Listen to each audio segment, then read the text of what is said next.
All right, ladies and gents, welcome back to Blue Grit Radio. You got me, Eric, here, and today I'm joined by Jason Solema. Jason, thanks for coming on, man. Yeah, happy to be here. It's Yeah, kind thanks of for cool. coming on. Yeah, so you used to work for the listeners.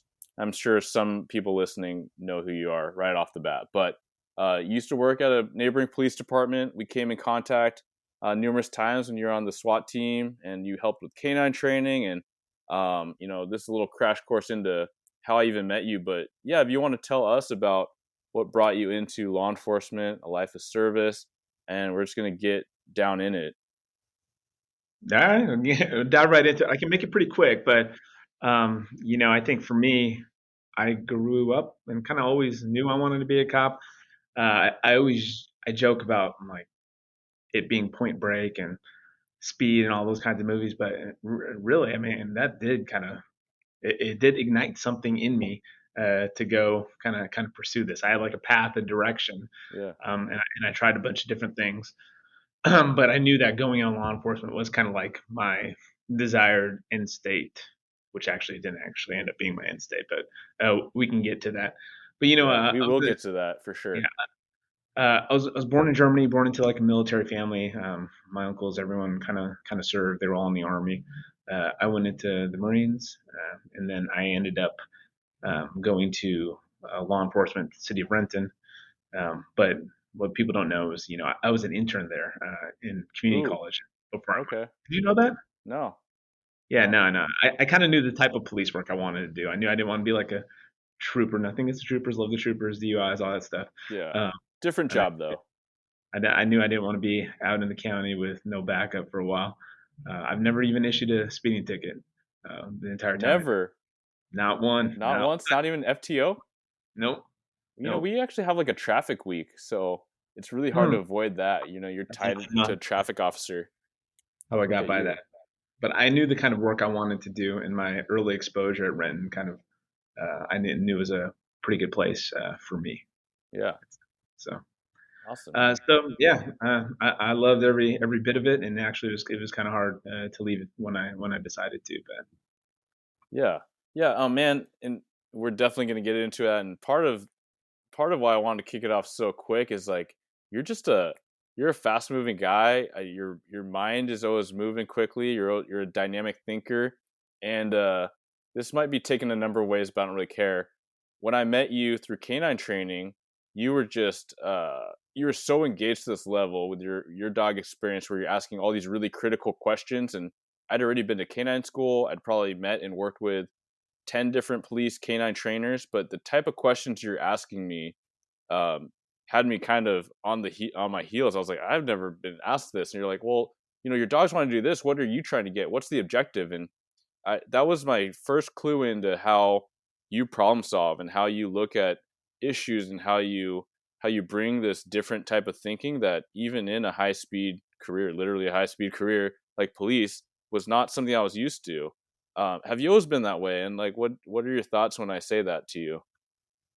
um, I get that a lot. That I'm kind of quick. I'm always thinking about something. I get accused of being kind of very intense.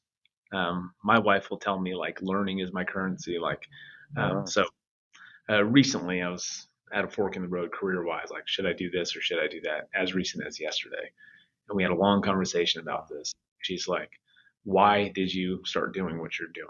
And I'm like, "I came here just to learn a ton in this role. The role I'm currently in is kind of a stretch piece, but I mean, every day you're learning a ton of things and growing in a different skill set.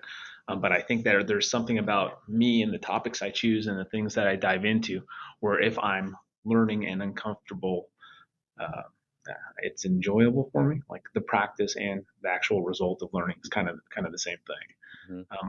I have always been that way. I think for me there was a little bit of we'd call it like imposter syndrome. Like, am I smart? Am I not smart?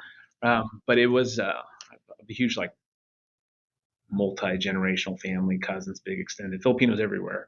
And Yeah, I remember that's the way. That's how Filipinos do it, right? how it was, but I remember when I left. I think it might have been eighth grade. It was a private school, but when I left eighth grade, I went back into the public school system. And I remember my cousin that was going into the next class. She said, they started her kickoff of that following year by like calling me out, like this guy should have never gone back to public school. Like he's smart, he's this and that. I Hmm. was like, I didn't even know people thought about me like that, right? And there's incidents like that throughout my academic career where I don't know why I can process things the way I do. I guess maybe I'm like obsessed about learning. I guess it could be like that. Same thing happened with the dog stuff. I'm very academic about most topics. Yeah, that's cool. I mean, a lot of people love learning, but I would say from what I pick up from my seat and all the things that you've done and all the challenges you endured and how I know enough about you that you're a grappler, you're in jujitsu, you're learning judo, you're like it's not just academia, it's not just profession, it's not just policing, and now what you're doing outside of policing. We'll get to that, um, but it's so many things. A lot of people love learning, but you're truly, it appears, very good at learning and very good at applying. Yeah. Um, Thank you for that. I think there's this last week we did a summit here where there's a bunch of people in similar roles like me, and we read like this consultant article on like resiliency, grit, and adaptation, and all this other stuff. And at the end, like a few of the final lines were like, learning to be a good learner, the gist of it. I'm going to throw this back to maybe an article by somebody that we both know, Bill Flowers, right? Yeah. It was like, and I remember when I read, I thought it was like fascinating because he looked at that tactical skill set and he broke it into like, it's been a while, but I remember it being in, like a tactical decathlete, right? So you look at all these different skills from leadership, comms, medical, firearms, carbine, explosives, special things, and each one is its own craft. And master each one of those things. I was like, man, if you can break things down into their component tasks and treat them all as uh, a skill to master, not just learn, not just be proficient at, but in the pursuit of excellence of each one of those things, that's that's the recipe. There's no secret to getting good at any of this stuff. You kind of just got to grind through it and do the work. I mean, there's no short circuiting any of it. And Yeah. same thing with jujitsu, I think, or judo. You got to do it. It's a humbling experience, and the only way to get through or better is just kind of show up You and do need the the, work. yeah, you put in the time, you put in the sweat, right? Yeah. Yeah. So for those that don't know, you better know soon. But Bill Blowers is a local legend, a national legend, that you may say. But yeah, he was my first training officer. I've been talking to him about coming on. I think that's going to happen before too long. Um, but he was a team leader, and he got up to as far as like the regional SWAT team, and that's where you interacted, right? So to name drop him, just so those that aren't in the industry or locally, um, that's who he is. Check him out at Tap Brack, and you get a pretty good sense of who he is pretty quick.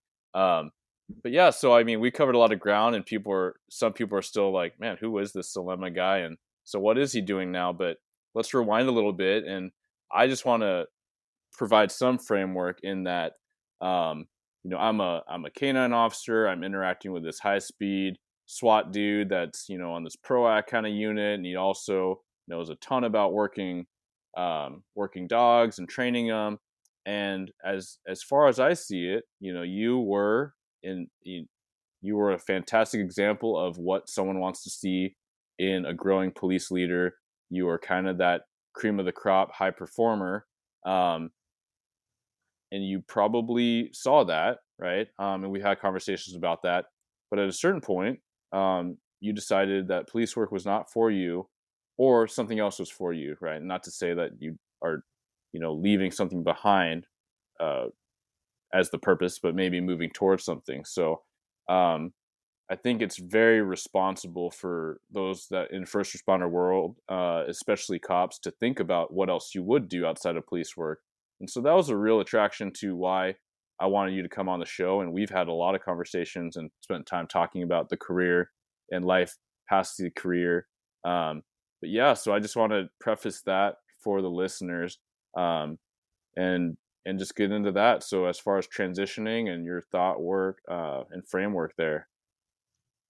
Yeah, yeah. I'll start by saying I was a cop for maybe like 8, close to 9 years, maybe around that 9 year mark.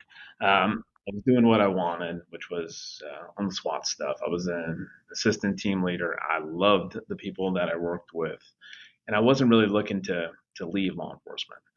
Um, then, for those of you that don't know, a lot of these agencies have benefits and things that you could take advantage of if you're willing to do the work.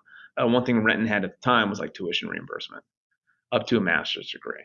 So I did get a master's degree while I was there. Like it was it was like one of those things where I'm like, okay, cool. I could do pretty well in kind of this academic kind of cycle. And then after I finished like a master's degree there, I started on like a doctorate path.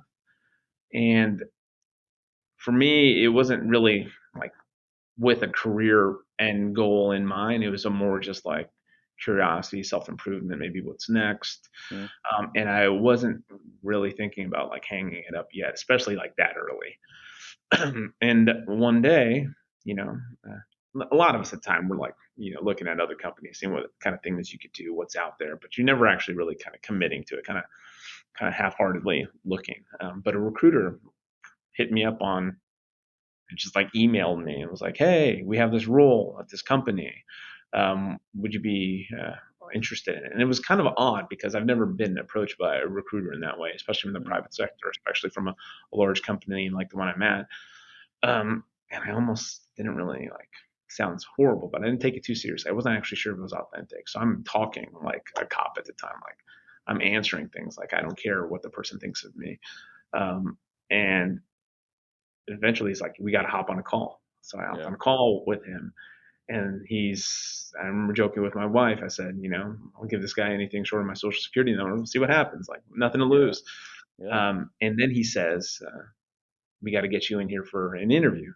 When can you come? I'm like, this week. Let's go. So they put me on.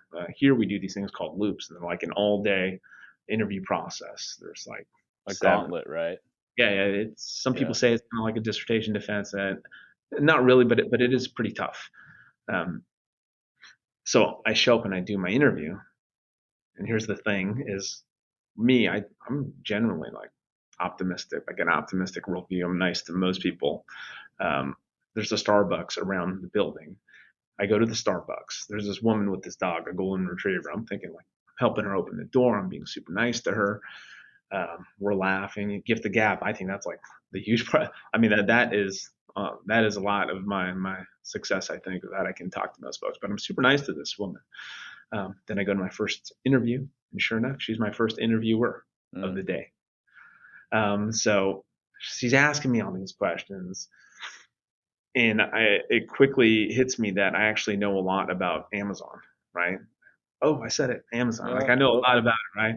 yeah. I think I read 32 books that year. 2 of them had to do with Amazon, and I read none of them with the context of or with the intent of leaving or going there as a company. Like I didn't even think they would even want me.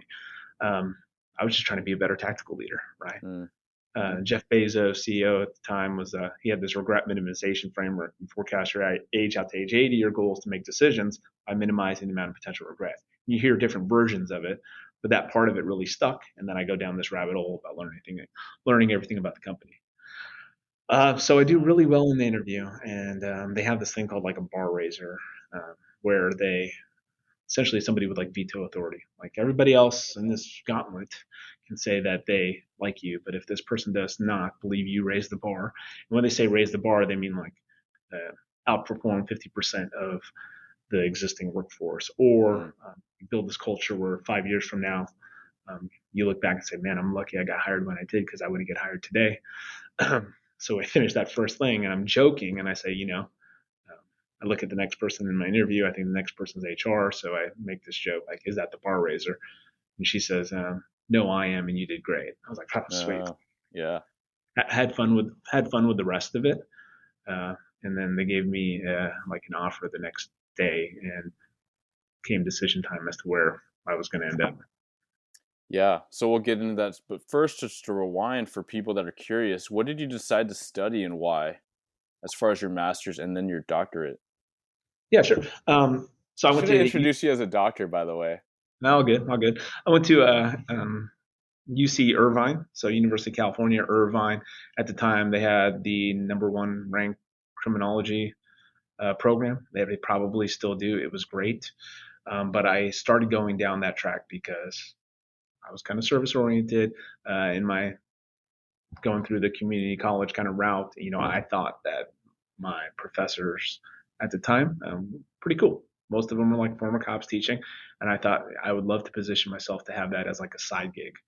Never a university, like a community college. Give me the folks that work and balance it. You know what I mean? Like Mm. some delinquents in there too. Keep it fun, light.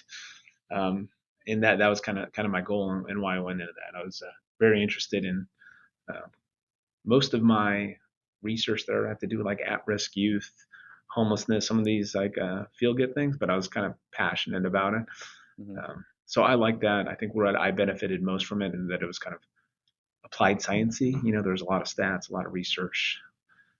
And then I got my doctorate from the University of Southern California in education, organizational change, and leadership. And I think the reason for that, I just found that in addition to loving what I did as a cop and serving people, I also liked this concept of you know, organizational leadership, self improvement, really impact at scale.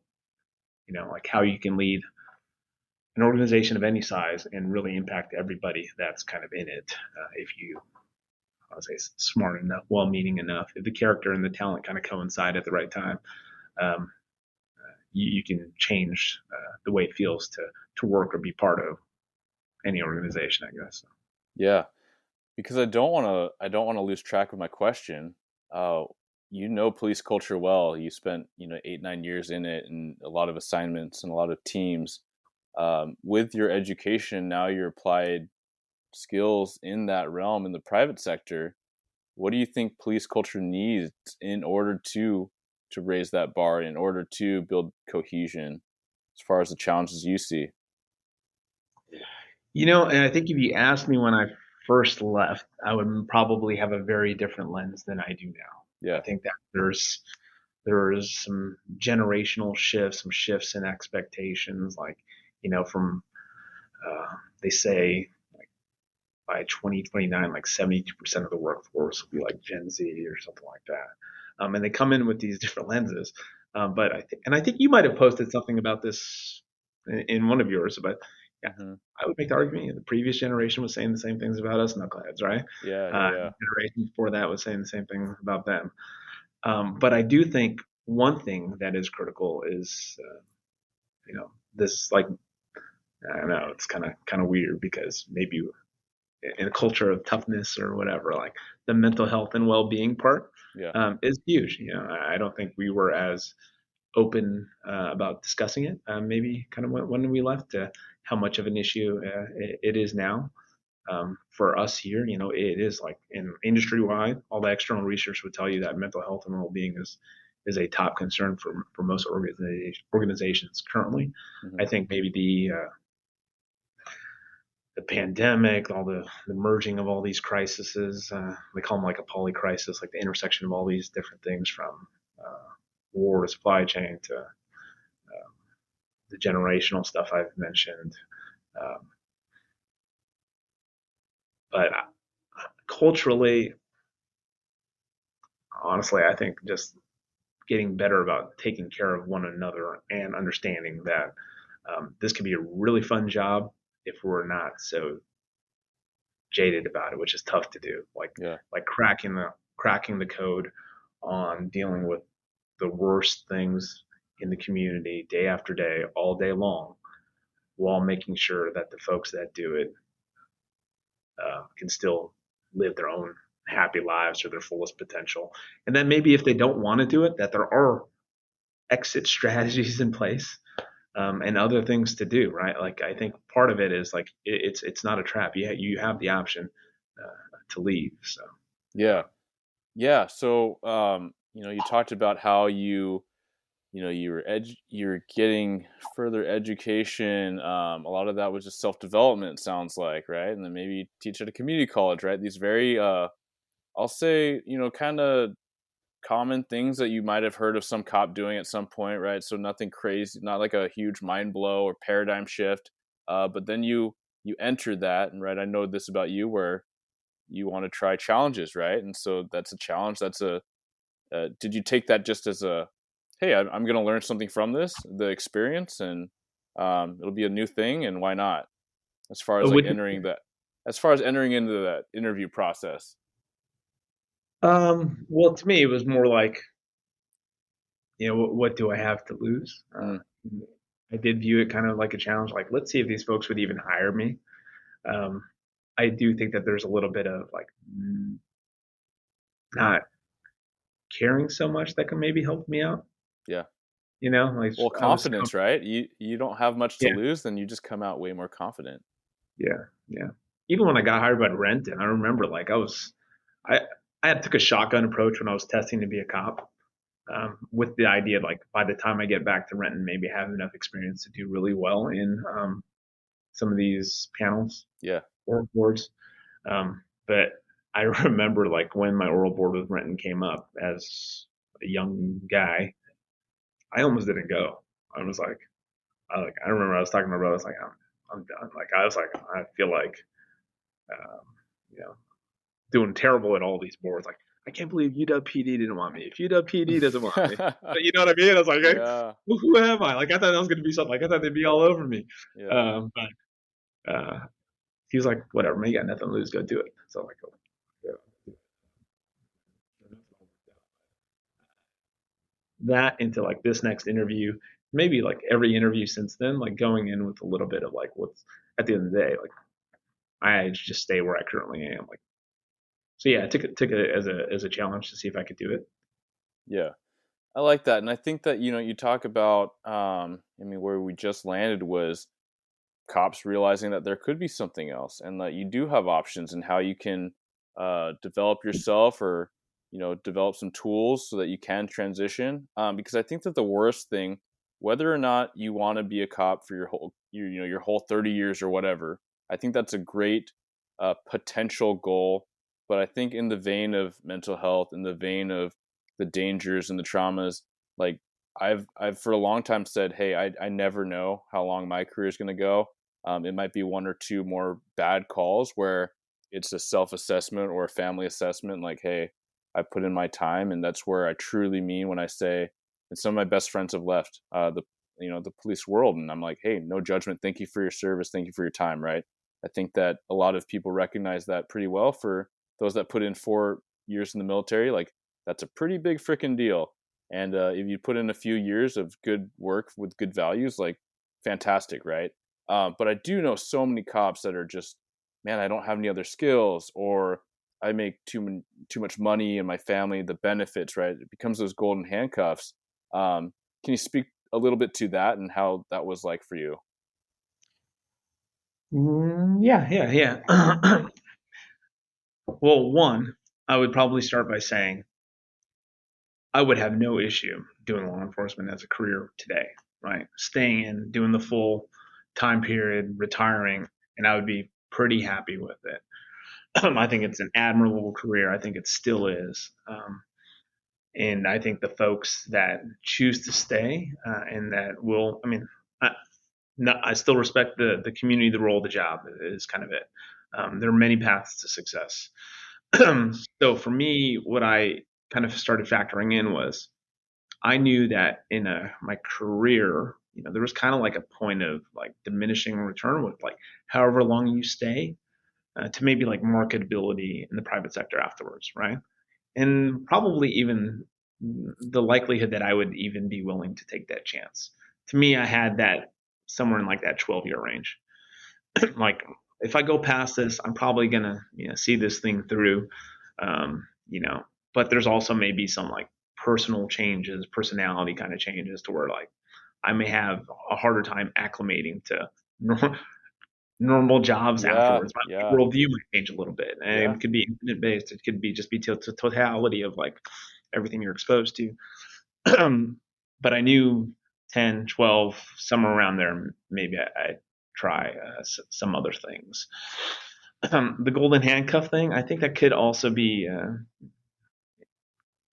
the, you can make money a bunch of different ways. That is not the driver of most of my decisions.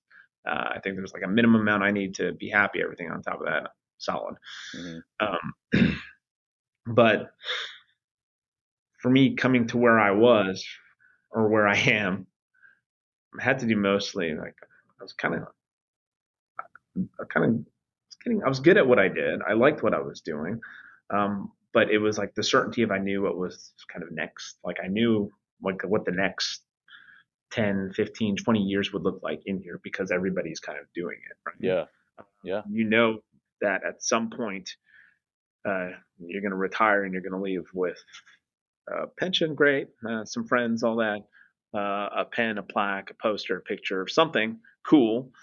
Um, but boy, I think for me it was like seeing the health in which some of these folks were retiring. Yeah. Hmm. Seeing how quickly death followed the retirement in some cases was kind of Yeah. depressing. The stats are there.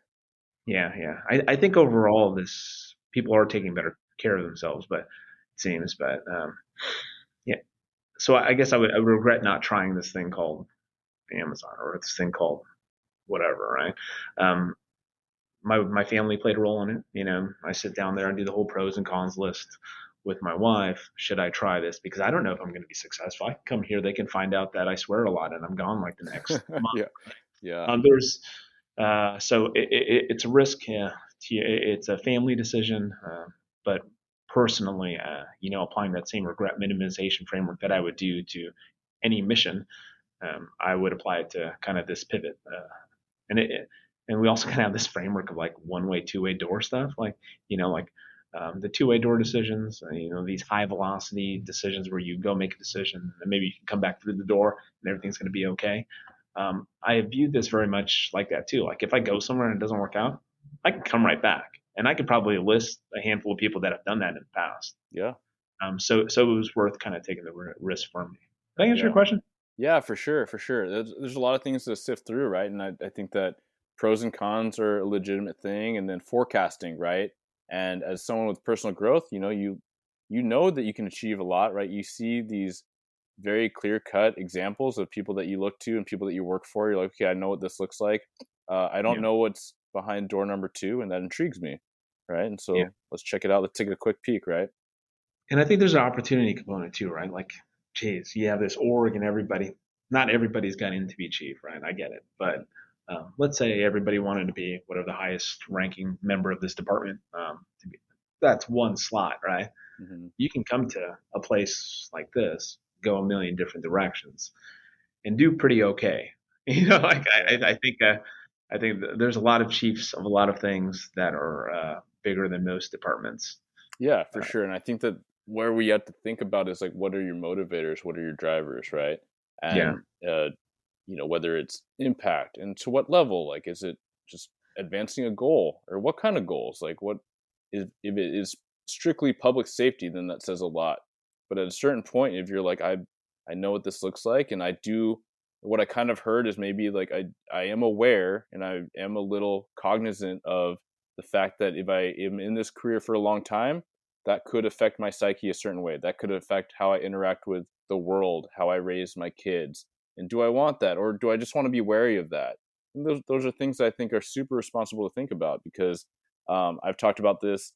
Many people that have been on the show have talked about this, but we all recognize a time when we got way too cynical.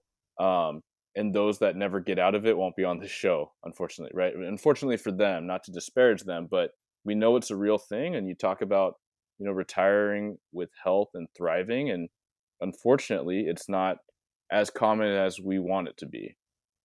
yeah. And I think there's also like, we take a lot of risks in your occupation, right? Tons of it, tons of it, tons of it. Um, but we're kind of risk averse when it comes to big career shifts. Yeah. Uh, I think for me, it's like most folks, maybe they know that there's stuff outside of it, or maybe some. In most cases, some of them think it might be easier to get than it actually is, or maybe potentially they're overqualified for. But I'd say like, you know, out of everybody that's reached out and said, "Hey, what are the options?" and we've done this, I've seen like one or two people like actually commit to making that leap or Yeah. commit to coming to do the interview. It's fine. Most of them were fine up until like that interview process, and then some reason I'm not sure what it is. They didn't show up. But yeah, nothing to lose. You know. Yeah. No, absolutely. I think it's. I wonder if it is kind of harkening to that imposter syndrome that you're talking about, and I think that affects so many of us. Um, but yeah, I mean, I think it is also helpful for context. How long have you been out of police work? I left 2016. Yeah, and I wanted the listeners to know that because a lot of people may assume, oh, in the last couple of years, and it's not that. It was not facing like the mounting scrutiny that we had. It was like very much pre that, and so I think I do appreciate you saying like, yeah, you love the profession, you could see yourself doing it still, but it's not part of this huge exodus following 2020. But I think that's helpful for context. What I will share that I don't know how many people have actually talked to this about or about this too was after 2020. Part of my role as a patrol sergeant, I felt, was to make my people the best they could be, and that was mindset, that was mental health, and part of that I said you need a backup plan, and your homework, whether you choose to do it or not. I'm not going to ask you specifically for your metrics and when to do this by, but I was like, I want you to think about, and I want you to take some time and think about what you would do if you can't do this job. Um, I want you to think about um, what job it might be or what field it might be, and take some step. And that step might be looking at a tech college and seeing what a welding course is like. Because whether or not it's post the death of George Floyd or whether it's not mounting scrutiny, it might be just a bad wreck that happens on duty, off duty, or you can't do this job anymore. And I think that's just responsible. At the same time, I didn't really, I hadn't really adapted it myself, right? So I took Like my own. you do it?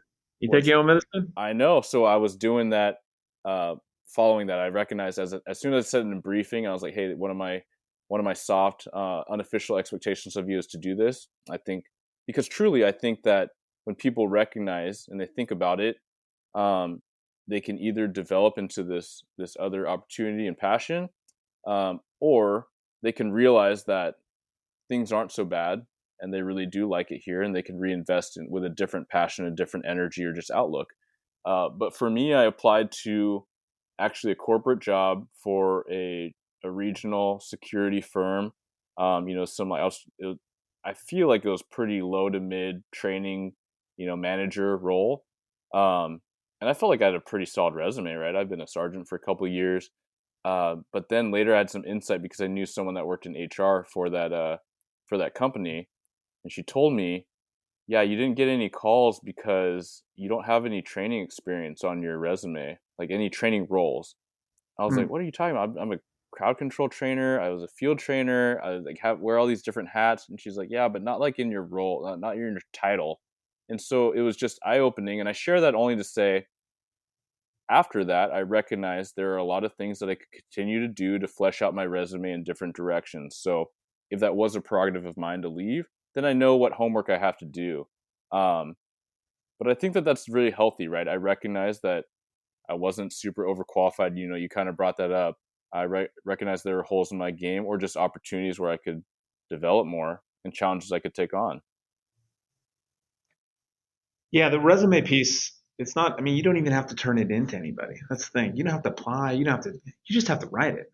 Like, sit down, go through your resume, write it. The same thing you would do probably for a promotion or anything along those lines. But it's a nice way to put yourself on one page and figure out, like, how would I look to somebody not in this role? Hmm. So when I got this gig, I hadn't done or updated resume in a while, and it was my big thing was considering everything I've done. I think my first feedback was like, your resume reads like a serial killer. I was like, oh my gosh, I'm not. This is because everything's guns related, right? Everything's Uh, tactical, things that, and you're like, okay, well, how do I adapt this to people that don't understand what these words mean? hmm But how do I do it in a way that doesn't deny me the work that I did, the stuff that I'm proud of, right? And there's a blog. It's Cop to Corporate. It's Yeah. have you heard of that? Yeah. I mean, Hawaiian dude, right? why, dude? I think it was like a Redmond cop. Then he went to Microsoft. He just went to a different company. I've emailed the guy a few times early in that process just to thank him for putting that resource out there. But it was a phenomenal resource to just learn from somebody else's experience around adapting things they did before to people who may not understand it. And overall, there's a lot of people that don't understand what cops do or who cops are, or who Yeah. who represents them every day and responds to 911 calls. There's people that just don't get it. So just even taking the time to jot it down for an internal purpose, great, but jot it down and add some external flair on it, to see if, like, an inventory of your marketability, your skills, find your own gaps, things you need to work on. One of the biggest ones is a lot of folks haven't had the opportunity to go through college yet, right? Yeah, there's a ton of people that are educated, just not formally educated, right? Yeah. They haven't checked that box yet. Maybe some of them are some of your enlisted military folks that went right after high school and just haven't had the opportunity to leverage some of those, or they just didn't finish it yet. That's why I'm saying, like, take advantage of some of those benefits that you get from particular agencies, but also recognize that that could be a check in the box that you haven't met for a lot of these positions. So it really has nothing to do with like what you actually learn. Reality, um, you probably functionally have all the skills you need to do this next role, but starting something and finishing it is that, I think, what that check in the box means. Yeah, for sure. So when you talk about going back to school, while being a full-time cop, you're working shifts. What helped you as far as prioritizing that or time management? These are things that a lot of people struggle with, especially when they're considering that lift, right? They got a family, they got the shift work. How do you add this extra responsibility on? I have extremely, like, disciplined habits. Like, it's almost robotic. There's no way around, like, getting up early. And honestly, I think most of it is starts with the fitness, and it has nothing to do with the physical piece. It's the mental benefit of doing something for yourself every day. Yeah. The mental benefit of, like, not sleeping in, right? It forces you to structure your day, schedule your day, and if you can fit in an hour, 2 hour workout in there, um, chances are you'll likely have uh, a better structure in the rest of your week, to build in some time for learning whatever trade you want to learn. If it's welding, like you mentioned earlier, sweet, hop into some welding class once a week, Yeah. or whatever it ends up being. But for me, it's about working backwards from the goal, because it's not going to be easy. You're going to run into some conflicts. You're going to run into some tough times. But are you committing to that desired end state of getting that degree or getting that certification or achieving some goal, enough to build some habits around? Yeah. And I think that there's a cycle or a flywheel or a speed to success, similar to the way there is a speed to learning. To once you start checking some of these early, I don't say easy wins, but these foundational blocks, everything after that is easier because you got the cheat code. You know what I mean? Mm-hmm. Yeah. That's So I'm gonna build some habits around it, and I'm gonna do it every day until it's done. yeah, so you said a couple times like discipline, right, and then habits, and so even working out, right? So um, I know this about you, but that's one of your non-negotiables, right? And I'm very much in the same vein. If you take care of this thing, then it enhances and optimizes everything else. So for those that aren't accustomed to habits, where would you suggest they start, or how might they start? So this is the thing: is if I had to categorize, like, the people that I'm closest with or have the largest influence on me, there's this thing, like they say, like, your your income is like the average of your five closest friends, but it doesn't have to be income only. It can be like the percentage of any attribute. It could be Yeah, even like your discipline habits are the same as it could be any of that stuff, right? yeah. I've heard you But are the average of your five closest people, right? And that could be perfect. values, fitness. Yeah, Exactly. So even from an early age, I had people that were like very close friends that would kind of fall off along the way. And it sounds bad to say, but I think the key piece about kind of the folks that have had the largest impact on me is they all came from groups or communities or a background of like extremely high standards. It's the same stuff with some of the SWAT stuff or some of these military folks. They come from places where they want to be better than whatever the norm is, better than whatever the average is, right? So I think surrounding yourself with people, positive people, is almost as important as like removing some of those negative folks from your life, right? You got to have a shared dream. You have to have an ecosystem of folks that are in support of you and doing that. Like I would never ever reach any of my goals. And my wife was like, "This is dumb. This isn't a priority. You should never ever do that." Like I'm like, "Okay, yes, ma'am." Like we're not Yeah, doing this, yeah, So I think it starts with relationships. Honestly, I mean, that's kind of it. Does that yeah, answer your question? yeah, absolutely. So I want to talk about a role that you've had in your time at Amazon, but it Yep. was you were coaching and you were developing leaders, executives. Yeah. Can you tell us a little bit about how you got into that, and then some of maybe your lessons learned, as well as the lessons that you were impressing upon um, those you're interacting with? Because absolutely, like the lessons of leadership are universal. Yeah. Well, that wasn't my first role here. So I came here and I was doing kind of a call it like a protective services. I was doing the executive protection, so kind of like bodyguard work, right, with certain leadership folks within the company. And it was pretty kind of travel heavy, very travel heavy. I did that for about like 3.5 years, kind of always on the road, always on the road. Uh, but I knew that it was somewhat of an opportunity. Like you can't surround yourself by the tip of this particular spear all day long every day without like benefiting from your own habits, right? Actually, bringing it back to that decathlete comment I made earlier. See what I realized from living that life. Like you go there, you run the agenda before these folks, you do it with them, you talk about it afterwards. But I think the big thing, if I bring back to the decathlete and mastering, the thing I mastered through that experience really is like optimizing my time, building out the perfect agenda, the perfect habits in service of some desired end state or goal, right?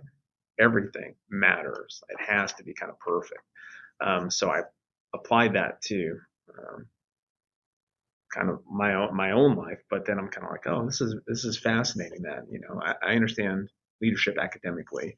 I'm living it with these folks to some degree. Obviously, I'm not in all these meetings, in the details of all the conversations, but I got respect for the grind, right? You get some respect for the grind, and I knew that I was kind of done traveling as much as but there was also the decision to transition from that to executive development, leadership development. Specifically, was bigger than um, tired of living on the road. It was more so like I was again getting comfortable with what I was doing. Mm, I was again doing something that was kind of based on who I was and what I have done versus what I know I can do. Right? You get exposed to other people within an organization. You realize like, actually not that different from me. yeah, You know, um, so I remember, so here, there's some organizations that are very like vertically oriented. You show up, you go down in some career path, and if you want to get promoted, you climb this ladder. Here, we're very much like a lattice. You can go up, down, left, right, switch jobs, switch organizations, switch things, yeah, because the collective benefit of having a bunch of fungible leaders is the differentiator for most of us. Just adaptive folks, and as you can see from my career path, I mean that's right up my alley. Like mm, I know that if I can make it here, then I can probably weasel my way into most places, right? So I go to like thing and I just look for executive development. I knew how to work with the leaders. I knew I had a passion for developing leadership capabilities in the space, and then met somebody and similarly had a conversation and they brought me on the team. Yeah. Yeah. It's that simple. That's Just that's simple. That's have simple. the conversation and go from there. Yeah, and I think that it's not like I'm not super conscious about like how I pitch myself, I'm just like authentic as hell. Like Hmm. this is who I am. This is what I know I'm not good at. This is what I know I am good at, and what I absolutely can do. So Yeah. What do you think about the notion of manifesting something? um, I think there's a thing. I think there's a thing to it, right? I used that phrase a few weeks ago. I was leading this strategy thing. And we have a leadership principle that's called like think big, right? Like it says, like thinking small is a self-fulfilling prophecy. Like you, and actually, it's kind of funny is, do you know Patrick McNamara? I'm familiar. Yeah. He's like that Hulk Hogan-y Yeah. Yeah. Yeah. trainer guy. We brought him out to team a couple times for some things, Hmm. but he has this saying. It goes, "Limits begin where vision ends." Mm. And it was there's kind of that there was kind of that element to the point of what I'm getting. Like, um, if you don't think you can do this, you're not obsessive about, like, you'll never get it. But if you kind of, the opposite's also true, right? But I absolutely do think like, um, it will increase your odds of achieving what you want. Yeah, for sure. And so I'm curious your thoughts on this, but recently I felt accused at the time, which I think says a lot about police culture, but I was called an idealist. And Hmm. immediately, and this was from a mentor that I actually respect the heck out of. So in the moment, I shouldn't have even taken it defensively, but I was like, idealist, that means it's not realistic, and that means it's in the clouds, and that's, it's all, fluffy. That's what I thought, but I think that you take that a lot of other places, you wouldn't have that reaction. But maybe the fact that I was at my department and at work during hours, I was like, man, that's not good. I'm a realist. I think practically and pragmatically. But then after, we talked through it, I was like, okay, I'll take the compliment. Like, I'm constantly trying to think, what could we do better? And I don't think that we are good at that in police world. I think we have a lot of limiting beliefs. We have a very fixed mindset. So I'm curious what you think about that, and that you've spent a good considerable amount of time in the uniform, as well as a good amount of time developing and learning in academia and in the private sector. Yeah, yeah. So we do these annual reviews, right? Like every organization does, and they tell you kind of what your superpowers, Mm, things you're good at, things that like. And I've been called an idealist, and I never took it in a negative way. that's I never, good. not one, That's good. because they provide context as to like why. Mm, And the reason being is like I'm very like principled. Like my non-negotiables are crystal clear to me. Like I know why I do what I do. I know the frameworks around the decisions I make, and when I'm willing to say no to things, what battles I'm willing to fight, regardless of whoever the opponent is, because I fundamentally believe it's the right thing to do. So I did not view that as like a negative thing. So I don't. So when it comes to like challenging the status quo, yeah. there's an element of like, do you believe what you're saying?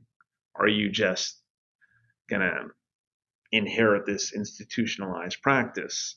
There's leaders that we both know that I've worked with on the team, where I've learned more from them than I have in education, period, because of the modeling of their willingness to challenge the status quo, their willingness to improve practices, right? Mm, And I think, with SWAT specifically, you're constantly looking for like the next edge, the next tool, the next TTP, right? You're looking for whatever is best because it's this constant evolution.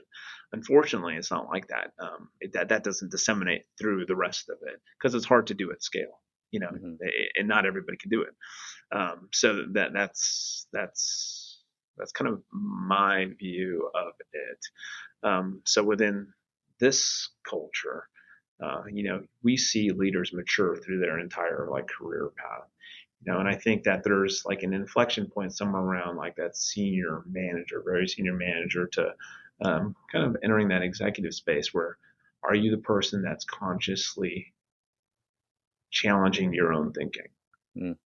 because you may not have the market corner on good ideas, right? And you may also be the smartest person in the room, or you may also be the most senior person in the room, but you're willing to say, "Geez, I don't have it right," you know. And most of our debates are like factual, like the answers to most questions, because of the standards of thinking, end up being like a number, right? Mm. Yeah. Is that a yes or a no?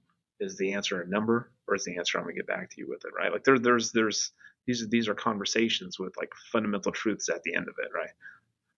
So not debating for the sense of debating, Yeah. but debating with people that can actually call the decision, with the decision rights on that topic, is one, and it keeps you from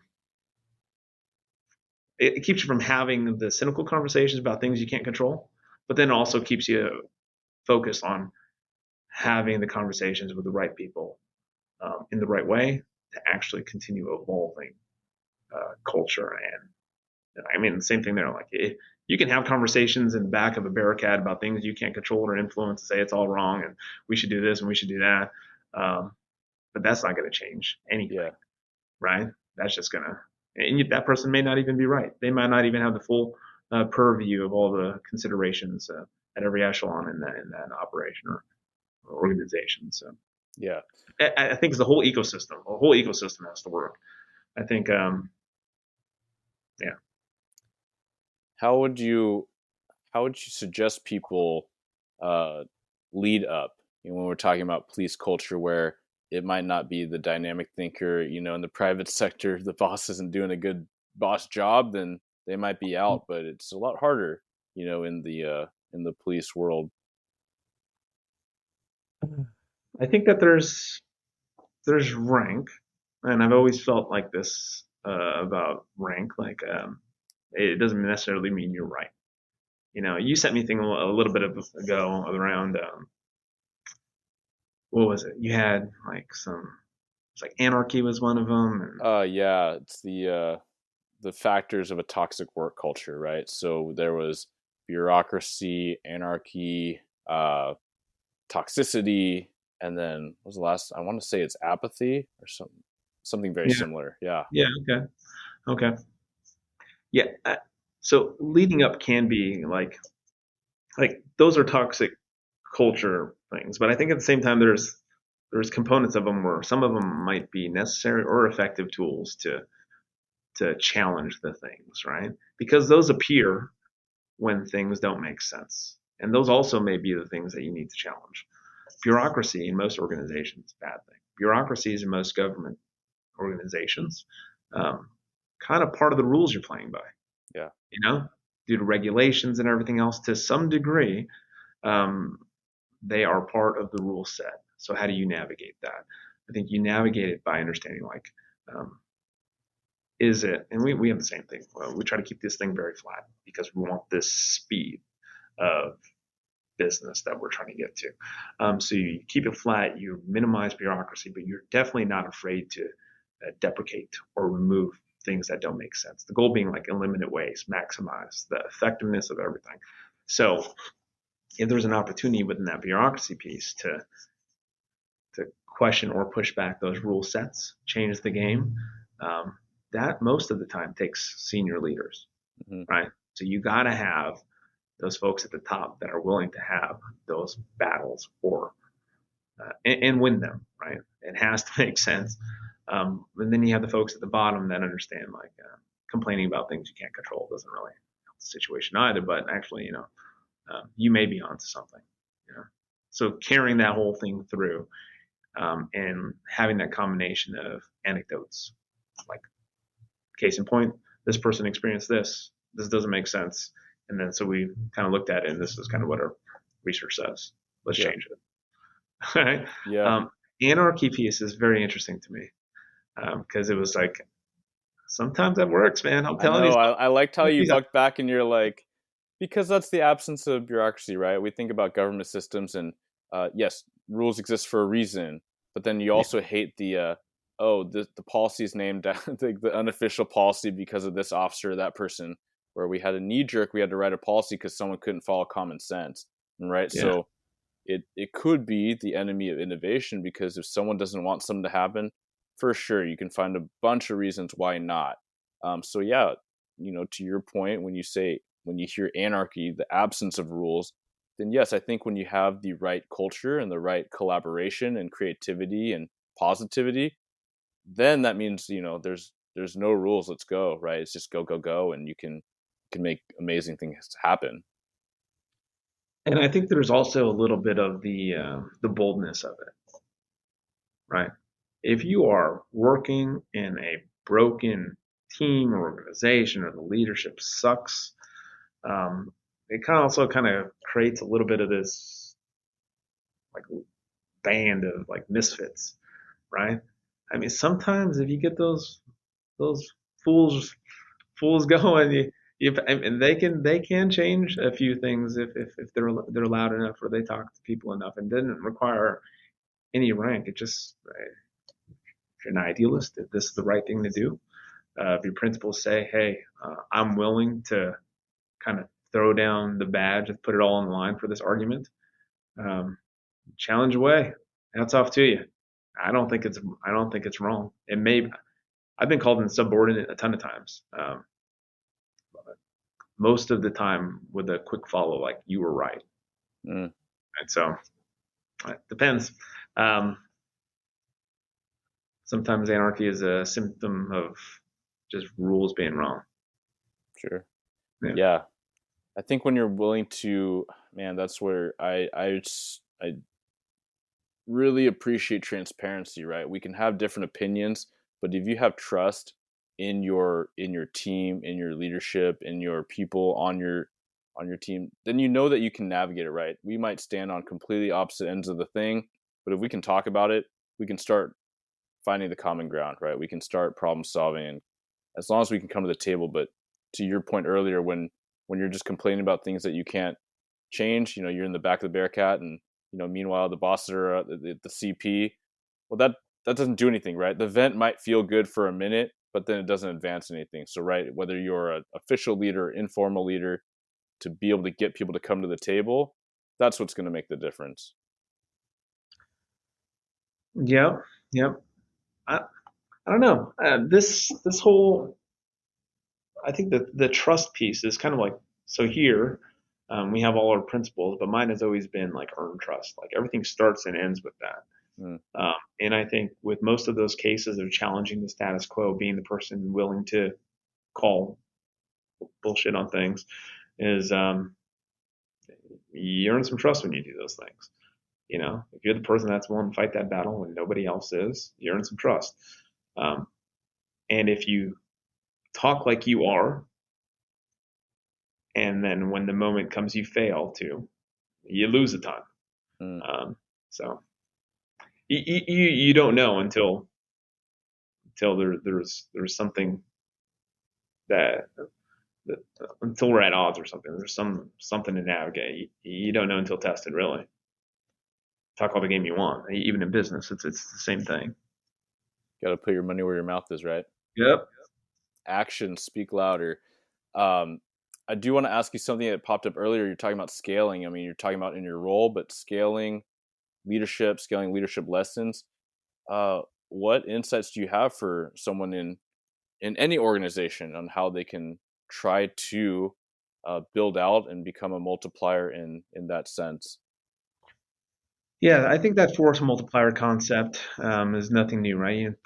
Military, you hear it there.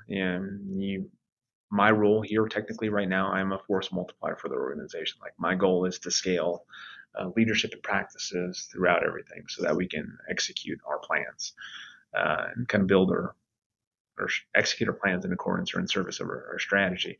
Um, so leading at scale is very much like in contrast to like leading in line of sight. Like, I'm here, I'm talking to you, I'm doing all this.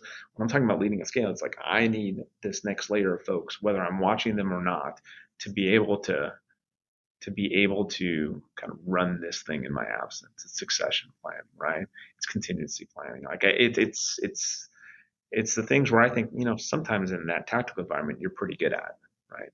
A lot of times in complacent environments, not too much. You Mm. don't test too often.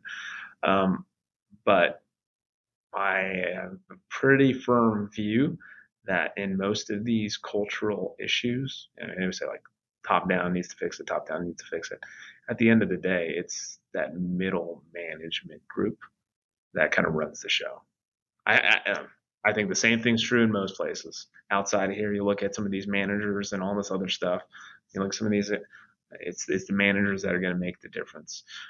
You look in the military, it's the NCOs that are going to make the difference. You look in kind of where you are, it's the sergeants and stuff that are going to make the difference for the majority of your employees. And majority of those employees are on that front line, right? So you got to have that front line session around um, where you want to invest your capabilities.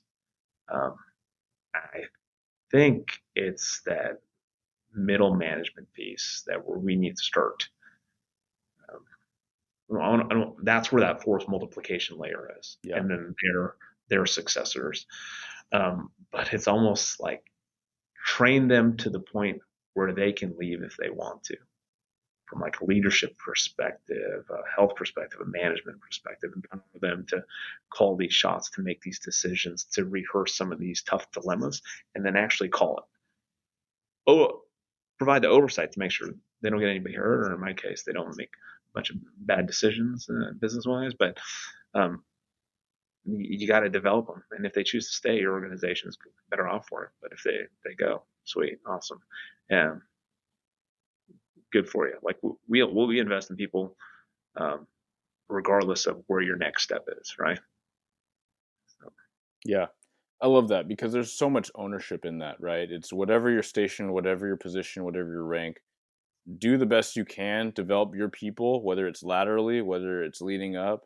At the same time, if we're constantly training our successor, if you're a field training officer, you're literally doing that, right? You're training the person to do your job in case you promote, in case you go somewhere else, in case you're just not on that call, you're off that day. Like someone can do the job the way you want it done and you see fit, right?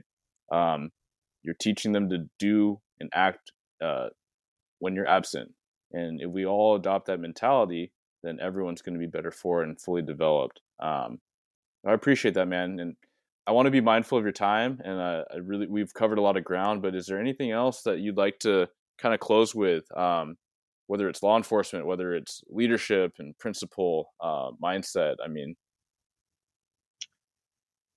uh, I think for me, knowing kind of who your primary audience is if you have a lot of like junior folks getting into this thing for the first time, outstanding. Like it can be a fulfilling career for you. If you choose to do the whole thing, awesome, great. But just know whether you leave may not always be up to you, right? There may be some factors outside of your control. So it's always good to contingency plan, right? Have some sort of exit strategy, but you don't have to execute on it. And it serves a bunch of different purposes. It serves a plan in case something does happen, a plan in case you want to be deliberate about when you leave. Uh, so whether it's up to you or not. But then even if you don't do anything with it, there is a bit of just recalibrating for your own self improvement. Um, because I think the only way you lose in law enforcement is getting stagnant, getting comfortable, mm-hmm. and and then that's it. And then once you're done, you're like, I'm in horrible shape. Don't know what I'm gonna do next, or maybe you know what I mean. There's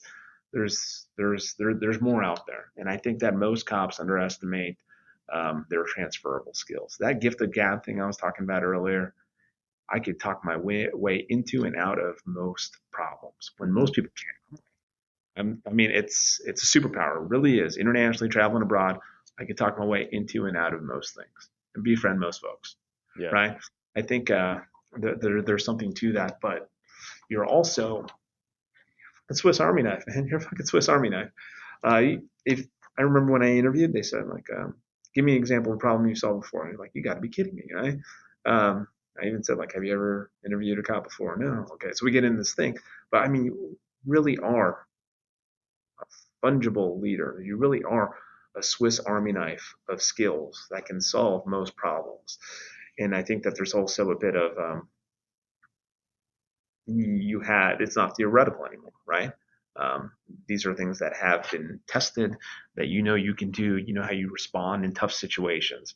So there's that, and I think that there's still like this trust piece. The one piece that I probably miss the most is kind of the camaraderie, the team thing.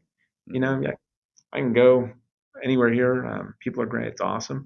But I don't know if I'd have somebody like, let's say, like my fence falls over while I'm abroad or somewhere. Ain't nobody gonna come help me out, help my family out with it. I was gonna come help me find my lost dog or something because my wife's pregnant. There's Yeah. don't have kind of that same close knit because it's a different environment. But I don't know. Yeah, Yeah. just explore the options. Nothing to lose.